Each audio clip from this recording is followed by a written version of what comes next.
Hello friends, આરોગ્ય તીર્થમાંથી વૈદ સુષ્મા હિરપરા. મેં જેમ તમને પ્રોમિસ કરેલું કે હું વેઇટ લોસ ઉપર સિરીઝ બનાવીશ, એની શરૂઆત કરી રહી છું. આપણે સૌથી પહેલાં એ જાણીએ કે વજન કેમ વધે છે. બરાબર છે? તો સંતર્પયતિ ય સ્નિગ્ધૈ મધુરૈ ગુરુ પિચ્છિલૈ, આ અમારો શ્લોક છે. જેને વજન વધારવું હોય એ લોકોએ આવા પદાર્થો ખાવા જોઈએ. સ્નિગ્ધૈ એટલે તળેલી વસ્તુઓ. હવે એમાં પૂરીથી માંડીને ગાંઠિયા અને બધી ડીપ ફ્રાઈડ વસ્તુ એટલે તમારા વડાપાઉંથી માંડીને બધું આવી જાય. બરાબર છે?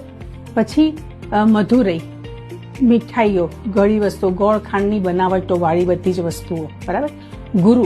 ગુરુ એટલે જે હેવી કહીએ આપણે, જેને વજનમાં ભારે છે. ધારો કે હવે આપણે એમ ગણીએ તો મીઠાઈઓને પણ આપણે મૂકી શકીએ.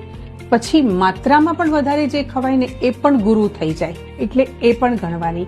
અને પિચ્છિલૈ એટલે દૂધ, ઘી એનાવાળી જે વસ્તુઓ બનતી હોય એ બધી વસ્તુઓ ભારે ગણાય છે ને એનાથી વજન વધે છે. હવે તમે તમારો આખા દિવસની દિનચર્યા જોજો અને એમાં તમે નક્કી કરજો કે આમાંથી કઈ વસ્તુઓ તમારામાં ખોરાકમાં વધારે છે અને જેને કારણે તમારું વજન વધે છે. બીજી વસ્તુ આમાં એ છે, શરૂઆત કરવાની હોય છે ત્યાં એવી રીતની છે કે વજન ઉતારવા માટે બહુ જ તપશ્ચર્યા કરવી પડે છે. કશું ઇઝી નથી. તમે આજે શરૂ કર્યું અને 15 દિવસ 20 દિવસમાં તમને રિઝલ્ટ ના મળ્યું તો નાસીપાસ ના થશો. મોજી ડિટેલ્સમાં આગળના રીલમાં તમારી સાથે વાત કરી રહી છું.